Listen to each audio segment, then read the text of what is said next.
sudah hadir di hadapan kita bersama, yang nantinya akan memberikan tausiah kepada kita. Kemudian yang sama kita hormati Bapak Ketua BKM Masjid Muslimin dan seluruh pengurus jajarannya, Bapak-bapak, ibu-ibu, hadirin wal hadirat yang insyaallah dirahmati dan dimuliakan oleh Allah Subhanahu wa taala. Baiklah Bapak Ibu, untuk mempersingkat waktu sebelum kita mendengarkan tausiah yang akan disampaikan oleh Al-Ustaz untuk mengambil keberkahan, mari sama kita mulai dengan melafazkan basmalah. Bismillahirrahmanirrahim. Kepada Al-Ustaz, waktu dan tempat kami persilahkan dengan segala hormat. Assalamualaikum warahmatullahi wabarakatuh.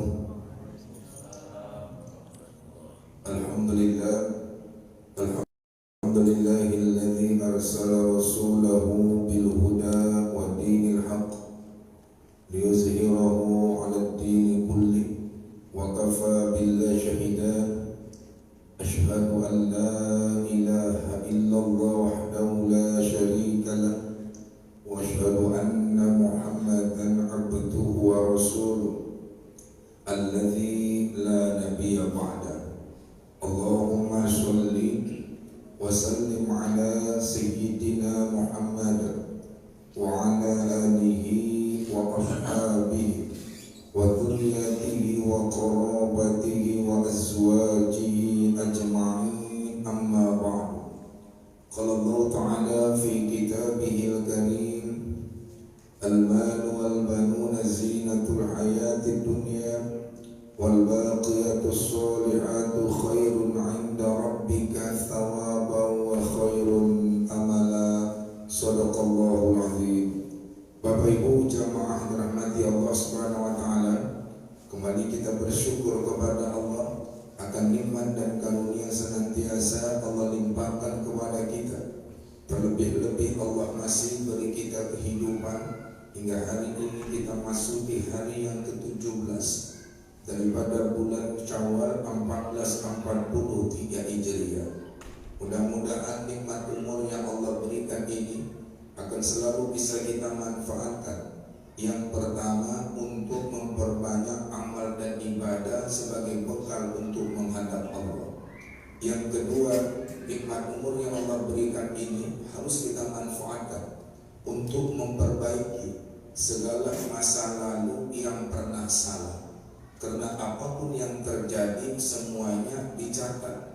Itulah ada malaikat yang kita kenal dengan Raqib dan Atid. Itu tugasnya mencatat. Bila baik dicatat oleh Raqib, bila buruk dicatat oleh Atid. Semua kita punya perbuatan buruk dalam hidup ini. Tak ada kita yang tak pernah berbuat buruk. Bukan saya berburuk sangka, tapi begitulah kata baginda Nabi, kullu bani Adam khata wa khairul khata'ina tawwabun. Setiap anak Adam itu punya dosa, punya salah. Tapi sebaik orang yang berdosa dan bersalah adalah orang yang mau bertaubat kepada Allah. Maka ciri orang yang benar taubatnya tidak pernah merasa dirinya amat mulia. Dia merasa masih banyak kekurangan, maka terus dia memperbaiki dirinya. Tapi ciri orang yang sombong adalah merasa dia paling suci dengan amal ibadahnya. Itu sebuah dosa besar yang menggerogoti amal ibadahnya. Maka jangan heran kelak nanti di akhirat banyak kita saksikan ahli-ahli ibadah dicampakkan ke neraka. Bukan karena gak sholat dan puasa bisa beramal, terlampau banyak memang amal, tapi kesombongan yang dilakoninya dalam hidupnya, itulah penyebab dia dicampakkan Allah ke neraka. Sebab prinsip orang beriman beramal, wa ma umiru illa liya'budullaha mukhlishina lahuddin. Gak kusuruh hambaku beribadah kecuali namanya itu karena ikhlasnya semata-mata karena aku. Mudah-mudahan kita yang beramal soleh tidak menyebabkan hati kita ikut merasa besar dengan amal ibadah yang kita laksanakan. Yang ketiga, umur yang Allah berikan ini kita punya kesempatan untuk bertaubat, mendapatkan ampunan Allah Subhanahu wa taala. Bila telah mati gak bisa minta ampun, tapi yang masih hidup masih bisa minta ampun. Maka tidak dibenarkan bagi manusia atau hamba Allah berlaku putus asa akan ampunan Allah. Itu termaktub dalam surah Az-Zumar ayat 53. Qul ya ibadiyalladzina asrafu ala anfusihim la taqnatu min rahmatillah innallaha yaghfiru dzunuba jami'a innahu huwal ghafurur rahim. Katakan ya Muhammad kepada hamba yang telah melampaui batas. Melampaui batas dalam tafsir asrafu itu artinya orang yang berbuat dosa besar berulang-ulang terus menerus. Dia buat dosa besar terus menerus sepanjang hidupnya. Itu namanya asrafu, melampaui batas. Membunuh terus-terusan, berzina terus-terusan, tidak sholat terus-terusan, itu namanya asrafu, melampaui batas. Nah, kata Allah ya Muhammad bilang sama hambaku sudah melampaui batas itu, jangan pernah putus asa akan rahmatku. Sesungguhnya Allah mengampuni semua dosa manusia. Berarti ini kabar gembira untuk kita. Tidak ada dosa yang tidak bisa Allah ampunkan. Semua amat sangat mudah bagi Allah mengampunkannya. Tergantung diri kita mau atau tidak minta ampun kepada Allah. Tapi umur yang Allah kasih, ini kesempatan kita banyak-banyak minta ampun kepada Allah Subhanahu wa Ta'ala. Kadang terselip di hati itu ada rasa, misalkan nampak orang esok kali sok mantap, udah dosa. Atau muncul rasa bangga, mantap juga diriku udah beramal, itu dosa. Maka hidup kita ini disunatkan banyak-banyak beristighfar, banyak-banyak minta ampun kepada Allah Subhanahu wa Ta'ala. Dengan kebaikan Allah, beramal soleh saja sudah mendatangkan ampunan. Jadi kita sholat, puasa, zakat, haji, zikir, baca Quran, i'tikaf, ini amal soleh. Pahala dapat, ampunan diraih. Bukan surah Hud ayat 114 dan hadis Nabi Bukhari Muslim. Di situ ada diterangkan, innal hasanati yudhibun as-sayyi'at. Sesungguhnya perbuatan-perbuatan baik menghapus dosa-dosa di masa lalu. Berkata Nabi, wa sayyatul hasanat tamhuha wa khaliqin nas bi khuluqin hasanin. Iringi keburukan-keburukan kau di masa lalu dengan amal-amal soleh, niscaya dihapus Allah keburukan kau di masa lalu. Mudah-mudahan kita insyaallah dengan umur yang Allah berikan makin meningkat taat, takwa dan ibadah kita kepada Allah Subhanahu wa Ta'ala. Salawat dan salam senantiasa kita sanjungkan kepada Nabi besar kita, Nabi Muhammad Rasulullah sallallahu alaihi wasallam. Mudah-mudahan kita semua dengan izin Allah akan mendapatkan syafaat atau pertolongan kelak daripada baginda Rasul di pada yaumil mahsyar. Amin amin ya rabbal alamin. Bapak Ibu jamaah dirahmati Allah, di awal pertemuan saya mengucapkan mohon maaf lahir dan batin. Walaupun ucapan ini tidak hanya harus di pada bulan Syawal, setiap saat kita minta maaf. Kenapa? Jangan kita merasa aman. Bisa saja salah satu kalimat yang kita ucapkan menyinggung perasaan orang, lalu kita meninggal, itu pula nanti yang menyebabkan kita tersiksa di alam kubur. Maka oleh karena itulah disunnahkan kepada kita minta maaf terus. Sampai Nabi mengatakan, idza talaqqal muslimaini, apabila bertemu dua orang muslim, wa tasafahani, saling bersalaman, mengucapkan namanya Allahumma shalli wa sallim ala sayyidina Muhammad, kafarallah, Allah hapuskan dosa di antara keduanya. Itulah hebatnya tasawuf tadi, bersalaman. Sehingga dihukumkan sunnatlah kita bersalaman. Bahkan masuk masjid tidak ada dimakruhkan untuk bersalaman, sunnat hukumnya bersalaman. Dalam fikihnya diterangkan, kalau kita masuk masjid boleh salaman dulu baru sholat, boleh. Dan tak disunnahkan lagi dia bersalaman setelah sholat. Kalau sudah salaman sebelum sholat, tak disunnahkan, bukan berarti tak boleh ya. Di salamnya lagi gak ada masalah. Karena kita kan banyak kali salam ini. Jumpa salam, nanti sholat salam, siap doa salam lagi. Itu gak ada masalah. Banyak-banyak salaman gak masalah. Selama salaman itu tujuannya baik. Jadi tidak ada kata-kata haram di sini atau yang bilang bid'ah kalau udah siap sholat salaman bid'ah. tidak masuk dalam ibadah sholat, di luar ibadah sholat. Kan sudah selesai. Assalamualaikum warahmatullahi, assalamualaikum warahmatullahi, siap sholatnya. Jadi kalau ada orang salaman itu di luar sholat. Sama seperti sholat tarawih, orang membaca itu zikir tasbih, subhana malikil ma'bud, subhana malikil mawjud. Kalau dituduh oh menambah-nambah tarawih, itu juga keliru. Sementara tarawih berakhir dengan salam, assalamualaikum warahmatullahi, assalamualaikum warahmatullahi, berakhir. Dan dia bersalawat, itu di luar tarawih, boleh, silakan saja. Daripada dia bicara yang kosong, daripada dia menghayal, Allah subhanahuwa dzikran katsira, maka banyak-banyaklah berzikir kepada Allah. Tarawih ada rehat, ada istirahat, tapi di antara itu boleh berzikir, boleh minum, gak ada masalah. Nah, tapi alangkah bagusnya zikir biar makin tenang, kuat fisik, enak tarawih lagi. Jadi kalau ada yang bilang menambah-nambah tarawih itu keliru pandangan, gitu ya. Nah, jadi makanya mengucap mohon maaf lahir batin, tapi ingat di antara yang minta maaf sama memaafkan lebih tinggi derajat memaafkan. Kenapa begitu? Coba buka di Qurannya, sering kita lihat Quran. Itu kata yang dipakai Allah paling banyak dalam minta maaf atau memaafkan. Wa'fu anhum atau wa'fu anhu. Maafkan mereka, maafkan dia. Itu yang paling banyak, bukan minta maaf. Karena kalau minta maaf itu masih membutuhkan yang memaafkan. Tapi kalau memaafkan tidak membutuhkan yang minta maaf. Ayo, kalau itu tinggi mana nih? Tinggi yang memaafkan. Kalau misalkan si A udah dimaafkannya si B, tak usah pun si B itu minta maaf, udah terhapus. Sebab udah dimaafkan. Sehingga Allah meletakkan posisi orang yang suka memberi maaf itu ahli surga. Jadi kalau kita mau tercatat ahli surga, salah satu amalannya suka ngasih maaf. Bukan minta maaf, suka ngasih maaf. Minta maaf juga bagus, tapi yang paling tinggi derajat di antara keduanya yang ngasih maaf. Coba buka Al-Imran yang 134 kan? Yang sebelumnya 133 kan tentang surga neraka.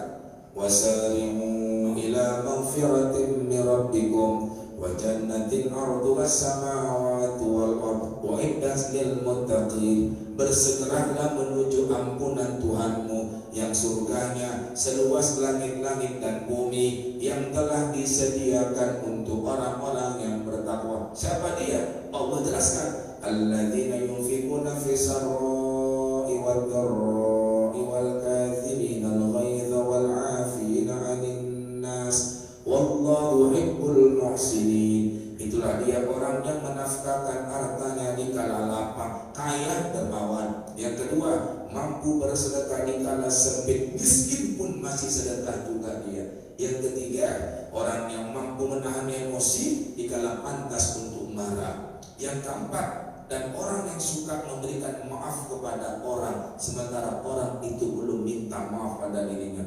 Itu perlu kelapangan hati. Dan orang yang berbuat baik kepada orang yang tak baik sama dia sekalipun tetap berbuat baik. Orang caci maki dia dibalaskan dengan kata-kata yang baik, itu muhsin. Orang yang bisa berbuat baik kepada orang yang tak baik sama dia. Kalau ada kita buat baik sama orang yang baik sama kita, cocok. Berat atau mudah? Orang baik sama kita, kita buat baik sama dia, itu mudah atau berat? Mudah. Ada orang pernah caci maki kita, lalu dia ada namanya kena musibah, kira-kira mau nggak mendatangi? Cocok. Nah, kurang kali malah caci maki yang keluar. Nah, ini dia sehingga, tapi tetap berbuat baik dia. Siapa contoh? Nabi Muhammad melintas hendak berangkat ke masjid, diludah orang, tiap hari kena ludah saja. Tiba yang meludah sakit, Nabi kasih dia bantuan, Nabi jumpai dia, bahkan Nabi berbuat baik kepadanya. Ini Nabi di Taif dilempari orang Taif, luar biasa, tapi dibalas Nabi dengan mendoakan orang Taif dapat hidayah dari Allah, semua keturunannya menjadi orang yang beriman. Itu hebatnya luar biasa. Makanya kita ini dianjurkan belajarlah memaafkan orang, tak usah minta maaf. Kalau minta maaf itu udah biasa, itu pun perlu, tapi paling tinggi memaafkan orang. Tapi meminta maaf juga butuh. Makanya di Indonesia dibuatlah acara halal bihalal. Itu tradisi ada itu, bahasa Arab, tapi nggak dikenal di Arab. Halal bihalal atau halal bil halal. Kenapa nggak pakai bil? Ya kalau pakai bil nak air loh Ustaz. Kenapa nggak pakai bil halal?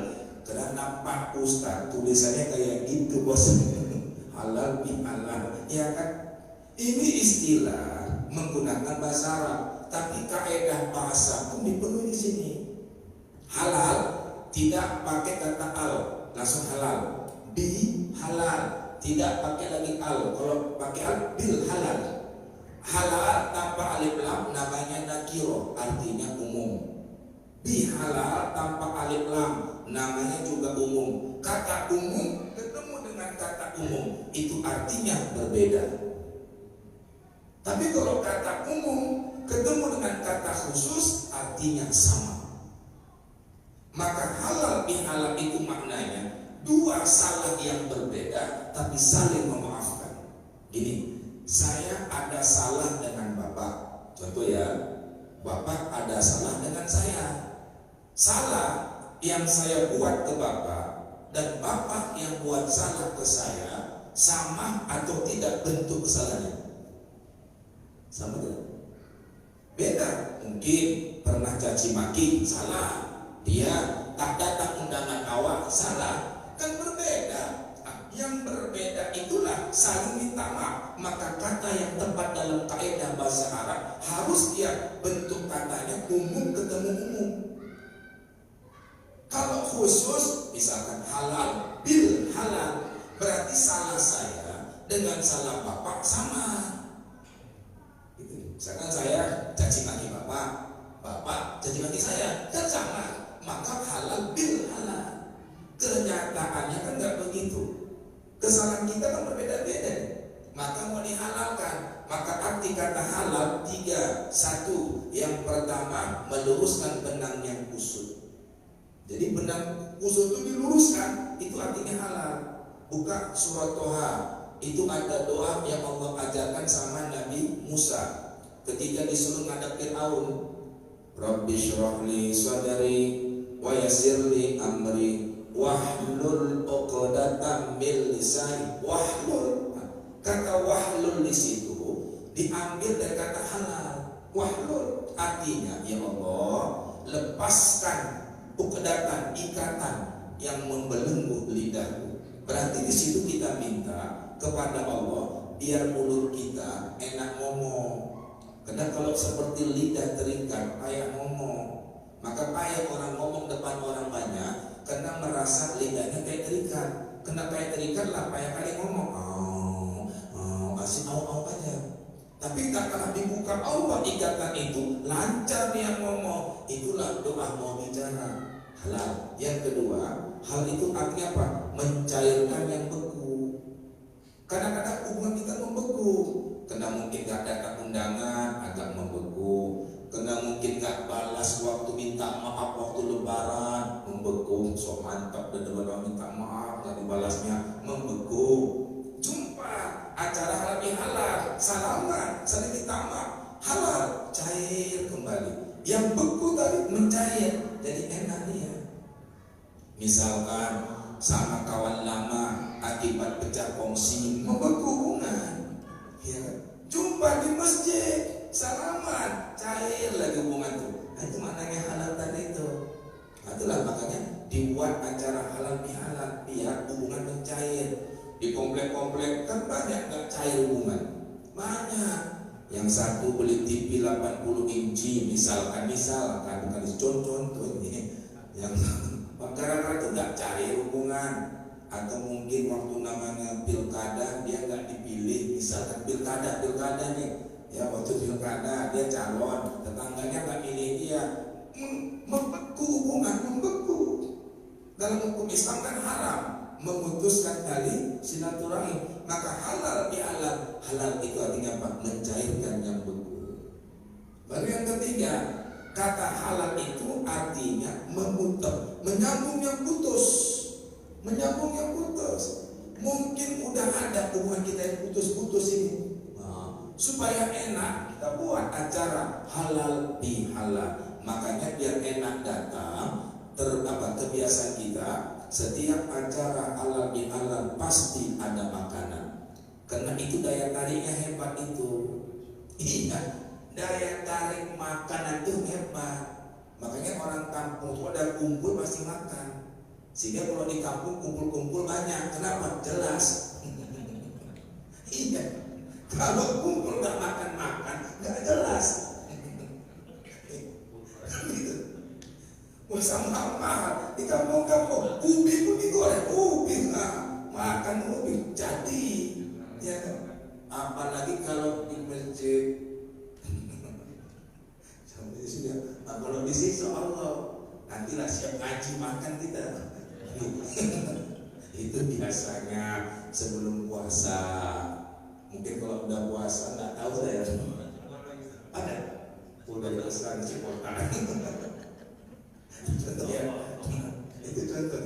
Makanya waktu di Arab di Mekah di Mesir, jadi mahasiswa Indonesia itu kan nggak pulang lebaran.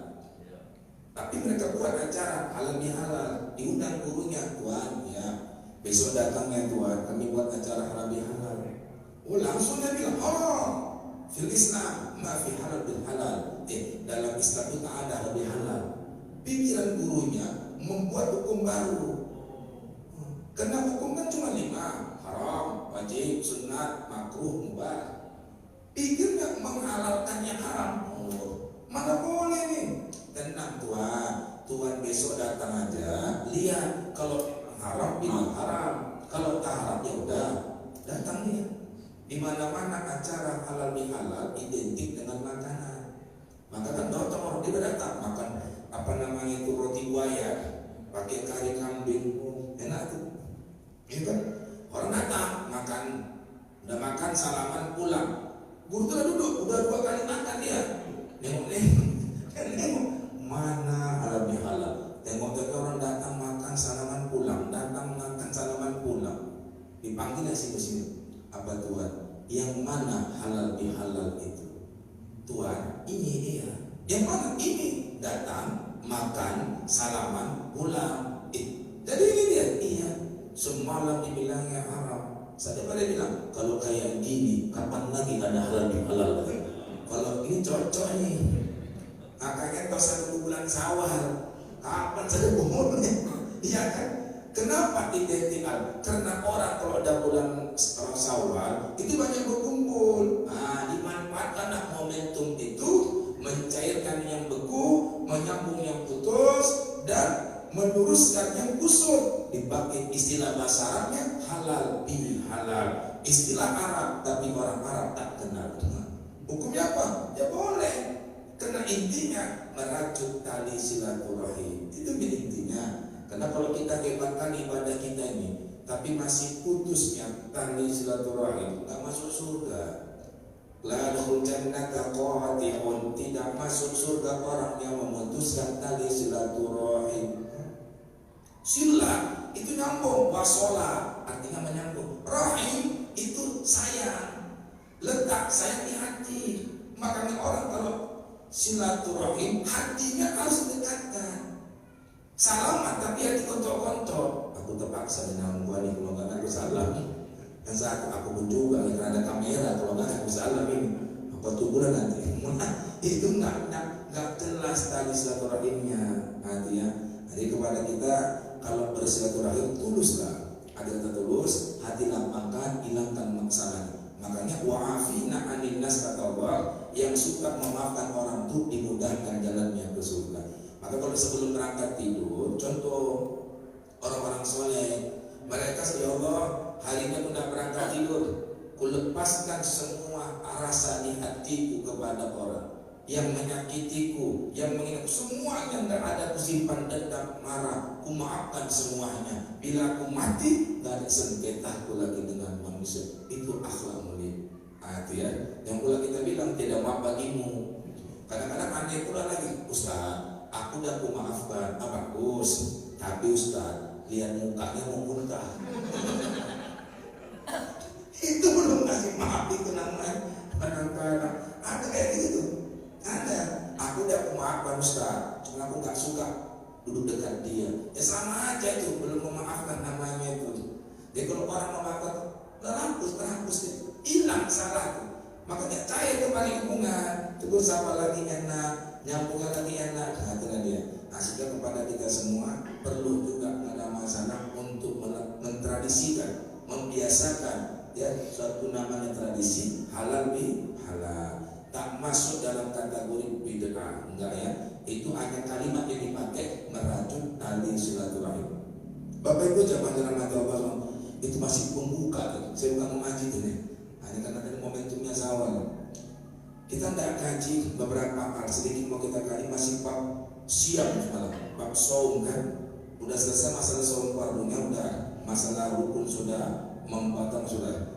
Sedikit kita angkat hal-hal masalah yang muncul dari ibadah puasa.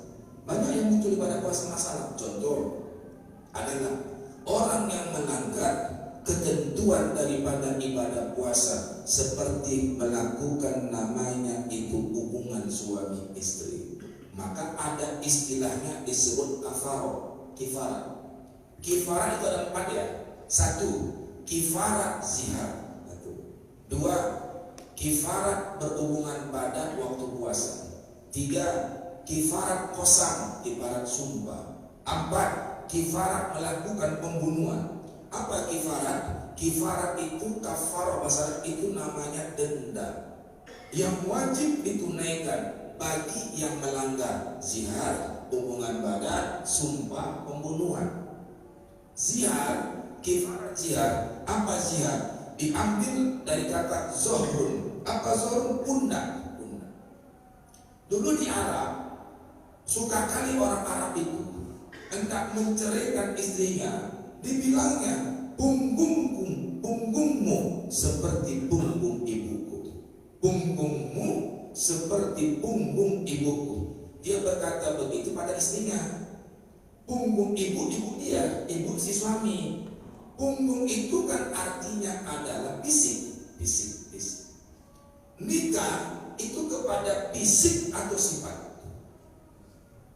Nikah fisik atau sifat? Fisik, bukan sifat. Tidak pernah kita menikahi sifat. Yang kita nikahi fisiknya.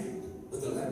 Nah, makanya maaf, hubungan fisik halal atau haram anak sama emaknya? Haram. Maka disamakannya istrinya dengan emak kandungnya dalam masalah fisik. Itulah yang disebut dengan zihar. Hukumnya haram. Bukan Al-Mujadalah juz 28 2, 3, 4. Itu ayat tentang zihar itu. Ya, Al-Mujadalah ya. Di pangkal kan surah juz 28 pangkalnya surah Al-Mujadalah di situ. Ayat 2, ayat 3, ayat 4, ayat 5 berbicara tentang masalah zihar.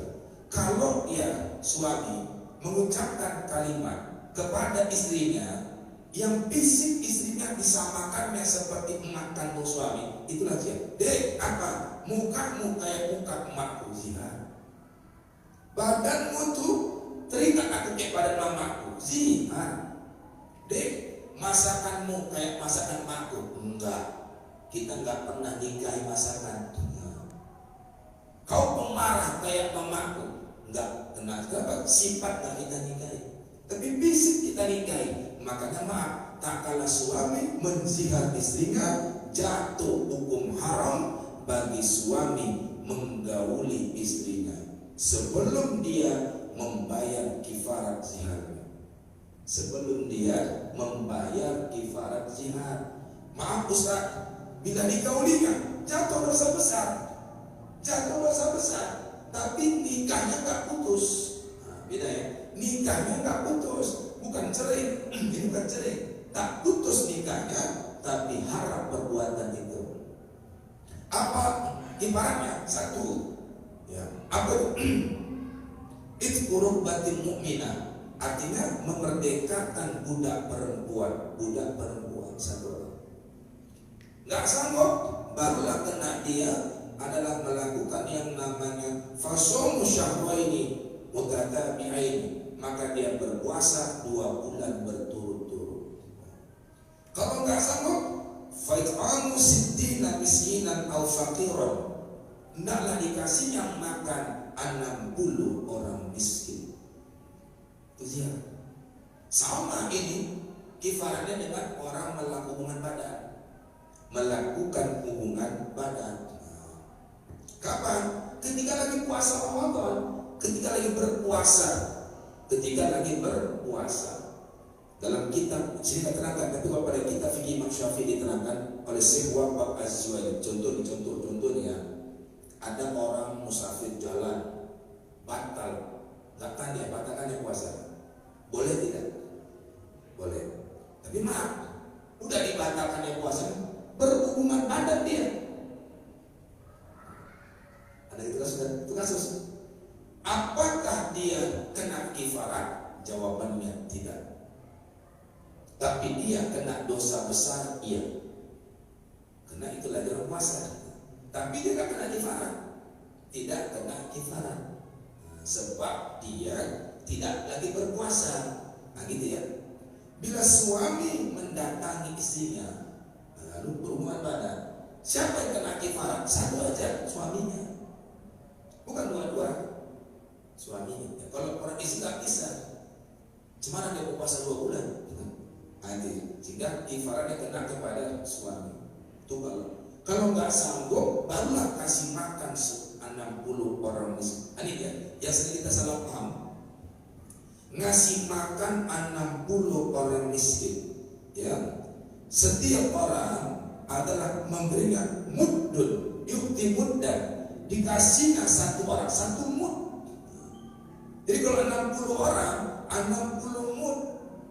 1 mud itu ukuran kita adalah 0,69 sekian kilogram. Berarti digenapkan 7 on. 7 on itulah dikasih per 1 orang miskin. 7 on. Berarti 60 orang kasih 7 on. Nah, makanan pokok. Ya, kalau 7 on itu ternyata di situ letaknya bisa dimakan 3 kali. Betul kan? Orang kalau masak beras 7 on, makan sendiri bisa 3 kali.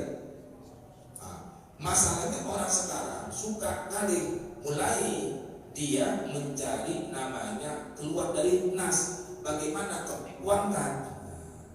Kalau diuangkan di situ dia. Nah, kalau diuangkan satu mud pakai ukuran uang, terlampau enak pakai uang. Karena yang dikerjanya nilai, bukan yang dikejarnya adalah target. Target 7 on itu bisa makan 3 kali, betul ya? Kalau 7 on diuangkan berapa? 10.000 ya? 10.000 tercapai target makan 3 kali. Makanya kalau pakai uang, cantik cara bermainnya Imam Abu Hanifah, cara berpikirnya Imam Abu Hanifah cantik kan? Dia kalau dia pakai uang, dikembalikannya pada nas tentang 4 makanan pokok tadi. Nggak dipakai yang makanan pokok setempat. Kurma, kalau nggak kurma, anggur, kalau nggak kis-kis baru, kalau nggak pakai gandum. 1 kilo kurma 40.000, paling murah ya. Kalau tujuan 30.000, kalau gitu per kepala kalau 30.000 lah kasih. Nah, gitu caranya. Jangan dinilaikan dengan perasaan uang terlalu enak. Ya. Akhirnya dapat uang nggak bisa makan.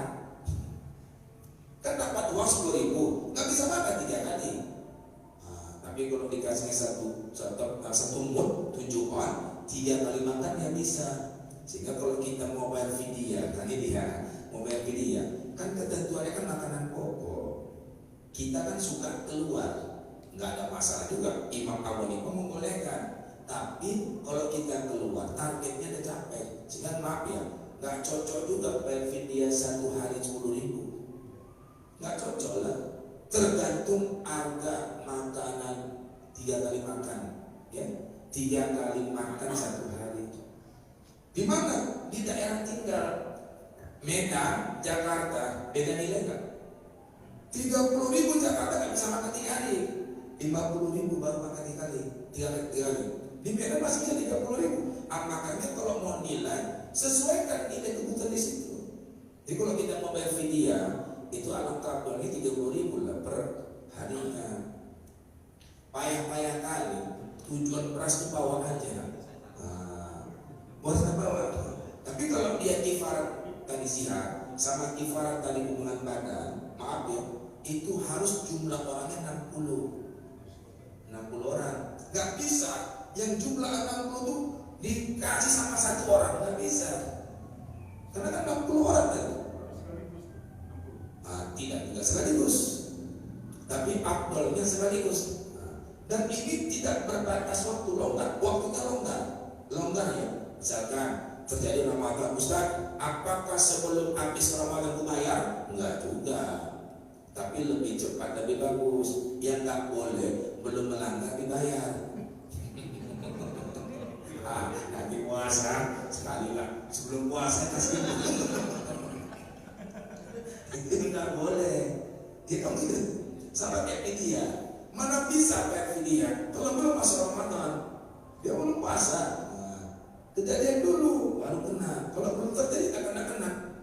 Ibaratnya. Sudah lama nih Pak Ustaz. Tahun lalu atau tahun yang lalu, ketika Ramadan atau di luar Ramadan. Itu boleh. Karena dia termasuk mus'ab, waktu yang dilonggarkan.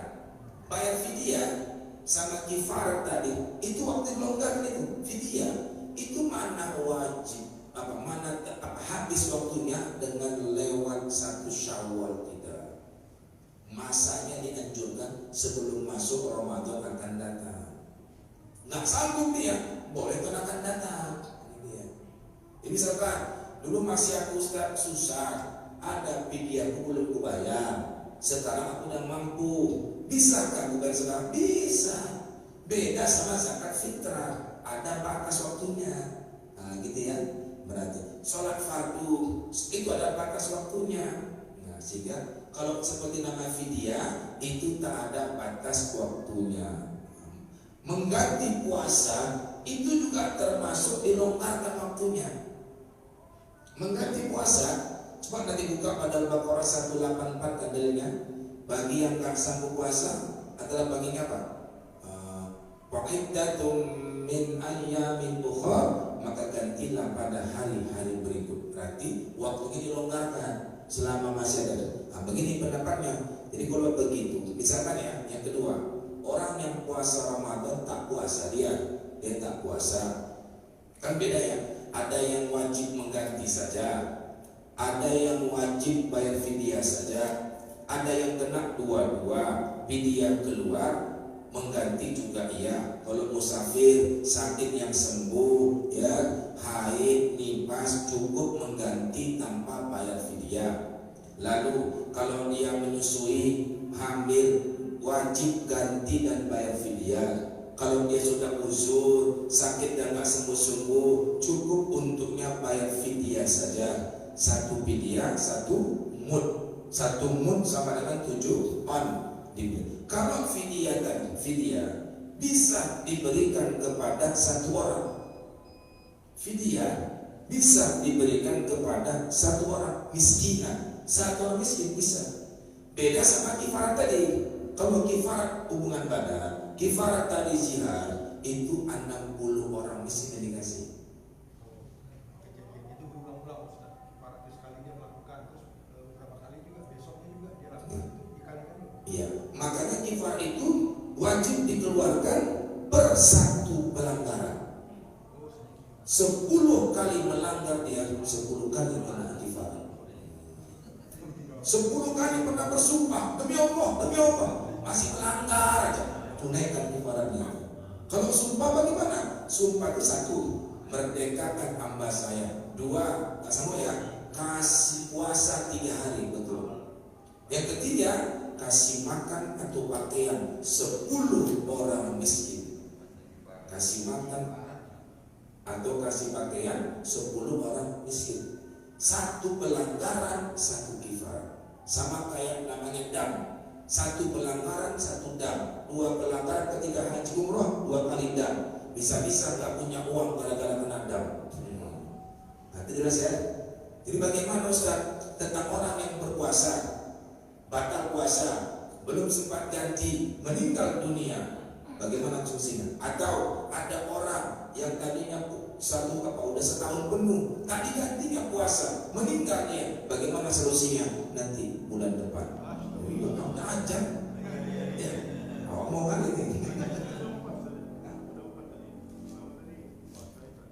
Kifarat jihad, kifarat jihad, kifarat hubungan badan ketika lagi puasa, kifarat sumpah, kifarat pembunuhan. Kalau pembunuhan tidak ada kifarat yang ngasih makan, tidak ada. Yang ada merdekakan hamba saya. Tak ada puasa, tidak ada puasa 2 bulan betul-betul, tapi dia memberikan kepada namanya itu ahli keluarganya. Bentar ya. Ada lagi? Nggak ada ya? Mana tuh lah? Bulan depan kembali ya. Tadi kan terpotong halal bihalal tadi itu. Untuk mancing-mancing habisnya makan dan tadi. Astagfirullahaladzim. Alhamdulillahirabbil alamin. Wassalatu wassalamu ala sayyidina Muhammad wa ala alihi wa sahbihi ajma'in. La ilaha illa anta subhanaka inna kunna minadh dhalimin. Allahumma ighfir lana dhunubana wa liwalidina warhamhum kama rabbawna shighara wa li jami'il mu'minina wal mu'minat wal muslimina wal muslimat al ahya wal amwat bi rahmatika ya arhamar rahimin. Allahumma rizqna ilman nafi'an wa fahman wasi'a wa amalan maqbula wa dhunuban maghfura wa taubatan nasuha wa rizqan katsiran halalan thayyiban mubarakah wa anta khairur raziqin. Rabbana atina fid dunya hasanah wa fil akhirati hasanah wa qina adzabannar. Sallallahu wasallam ala sayyidina Muhammadin wa ala alihi wa sahbihi ajma'in. Walhamdulillahirabbil alamin. Taqabbalallahu